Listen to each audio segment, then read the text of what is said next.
a NASA spacecraft carrying 3 astronauts.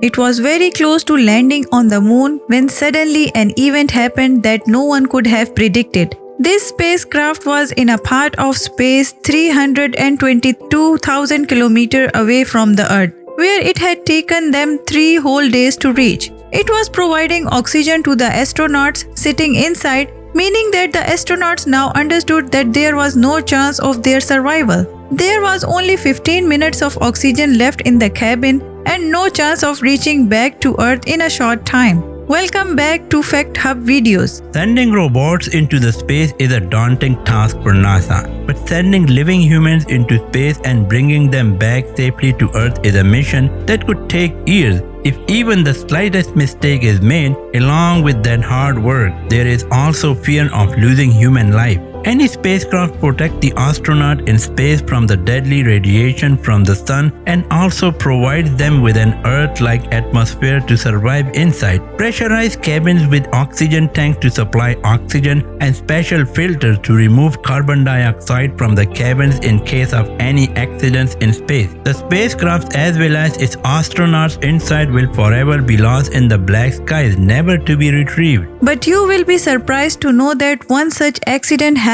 on Apollo 13 in April 1970. It is a true story that is no less than a science fiction story. A year before that mission, that is Apollo 11 on the moon in 1969 had successfully landed, and Neil Armstrong was the first person to walk on the lunar soil. After Apollo 11, Apollo 12's moon mission was also successful. But now, it was the turn of Apollo 13, whose purpose was to further explore the moon, called Fra Meru. The commander of this mission was James Lovell, along with 2 module's pilots, John Swigert and Fred Haise. These 3 astronauts left their families on Earth for the Apollo 13 mission. The mission was launched on April 11, 1970 from the John F. Kennedy Space Center in Florida, as it was not the first trip by humans to the moon. Because of this, people were not very interested in watching its live broadcast. The spacecraft had 3 parts. The cone-shaped part called the command module. This command module was the place where the 3 astronauts had to stay for a long time. This part was the cylinder that housed the spacecraft engine and oxygen tank, and is therefore also called the heart of the spacecraft. Now the plan was that first the entire spacecraft would leave Earth's orbit and orbit the moon, and then 2 of these astronauts would sit in the lunar module at the right time and separate it from the spacecraft and land on the moon. After collecting the samples on the moon, the lunar module will take them back into the lunar orbit where they will rejoin the spacecraft and return to Earth. But what did they know that landing on the moon was far away? But these people were going to suffer a terrible accident that they had never dreamed of. 55 hours had passed since they left the Earth. The craft was speeding toward the moon 322,000 kilometers from Earth when an astronaut pressed a button to check the level of the oxygen tank as per routine, when he suddenly felt a strong jolt. The shock was so intense that the other astronaut sitting in the command module also felt it. Because module pilot Fred Haise had a habit of joking around,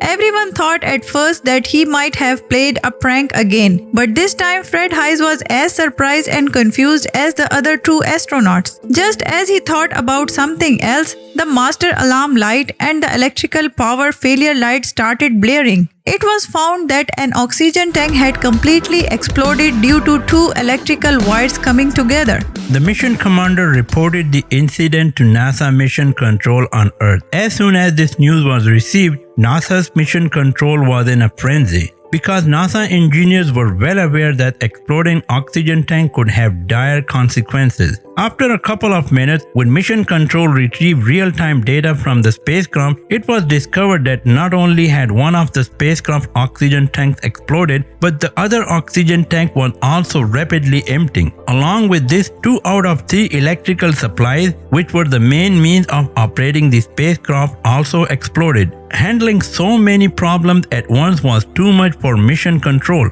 On the other hand, When the mission commander in the spacecraft, James Lovell, looked out the window, he saw a gas leaking from the service module. It was oxygen tank was leaking from the second and last oxygen tank. By this time, the three astronauts were well aware that they were in a big problem. Now the condition was that their lights were turned off, they had no drinking water, and only their last power backup left. The breath they were taking was also due to the last and leaked oxygen tank. Along with these problems, there was another terrible problem. Yes, the blast had caused the entire aircraft to change direction, meaning that if they did not correct their direction immediately, they would be lost forever in a deep space. So they had to fix their direction first. On the other hand, the news had spread around the world, and all the television networks that had not considered the mission important were now reporting on the Apollo 13 crash. Along with the family of the astronauts, the whole world was watching this sad news. Time was running out fast. A full hour and a half had passed since the blast had left only enough oxygen in the second oxygen tank to supply oxygen to the command module for the next 15 minutes. At this point,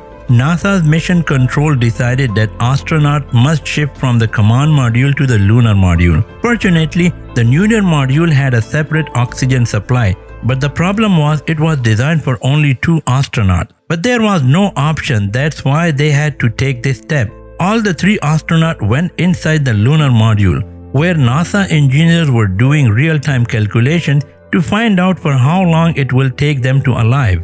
From the calculation, it was found that the lunar module can supply oxygen for 2 days. But the real question was when and how these astronauts will be brought to Earth. No one had the answer to this question. To bring the Apollo 13, NASA had 2 options. The first was bringing the whole spacecraft towards the Earth by using the main engine. But as this main engine was running on the last fuel source, that's why engineers feared that the engine might stop in between. The second option was to utilize the moon's gravity to push the spacecraft towards the Earth, which will require less power. Although NASA Mission Control chose the second option, it too had a problem. That is, after completing a circle around the moon, the spacecraft needed to be pushed by firing the lunar module engine to enter the Earth's orbit and leaving the moon's orbit behind. The lunar module engine, which was designed to take off from the moon, was now required to do something different, and it was quite risky. The calculations for when and for how long the lunar module engine needed to be turned on was complex. Even a small error in this calculation could result in a disaster. The mission control sent all the calculations to the astronauts, and astronauts did exactly the same as they were instructed. After completing a rotation,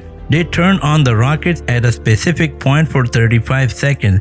which directed them towards the Earth. After 2 days, the spacecraft was near the Earth with a speed of 32,000 km per hour, and now they had to perform a difficult task. And that was before reaching the Earth atmosphere, they had to leave the lunar module and come back to the command module. Because only the command module was designed for that purpose. Therefore, wearing the spacesuit, they entered the command module, where the temperature dropped below freezing point as all the computers were off. To enter the Earth's atmosphere, they separated themselves from the lunar and service module. NASA's mission control and the entire world was holding their breath because it was the time to enter the Earth's atmosphere without any control. During the entry, due to the extreme heat, the communication remained broken for 3 minutes. Even after 3 minutes, when there was no reply, everyone thought that they had lost the astronauts. But finally, whatever was wishing for the astronauts replied they were alright. Soon after